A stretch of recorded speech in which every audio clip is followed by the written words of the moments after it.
I'm thinking as far as, you know, this planning issue, you know, people come in, they've got this probate, they're going to inherit these assets. You know, this is kind of found money for them as well. I mean, maybe they're going to inherit, you know, a stock or bond account, or they're going to inherit a bank account. You know, what kind of advice could we give them as far as inheriting those type of assets? Well, I think that there's going to be tax issues. You know, there's going to be going forward. What is your cost basis if you're going to liquidate this asset? And a lot of people don't understand these issues with taxes. That, you know, the value of the asset at the time of death of the person you inherit it from is now your cost base.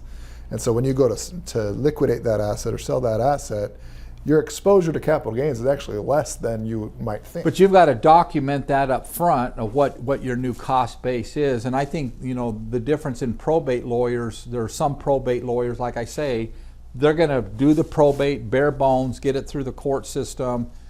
They're going to hand the title to the heir, and the heir is going to go home. But they're not going to know, well, okay, what's my capital gain liability if I sell this house in 2 years? Or, you know, that's where a lot of our guys are CPAs as well as attorneys. But this point that you're talking about, cost base, I know a lot of attorneys that don't help these clients through probate understand what that cost base is and how that impacts them going forward. And being able to explain it, right? Because, you know, if the attorney just says, hey, yes, we should do an appraisal to establish a cost base, and we go no further, and the client says, well, an appraisal costs $500.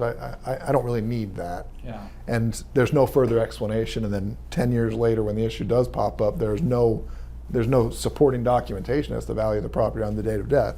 Where, you know, I think a good attorney is someone that provides that kind of advice at the time.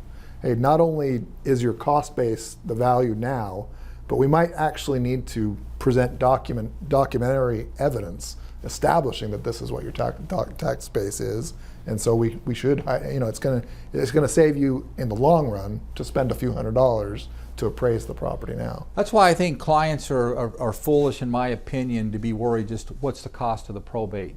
I mean, I could quote somebody, hey, you know, pay us $5,000 and, you know, I'll fill out the bare forms and help you fill out the forms, and we'll sign them and you're going to get the property.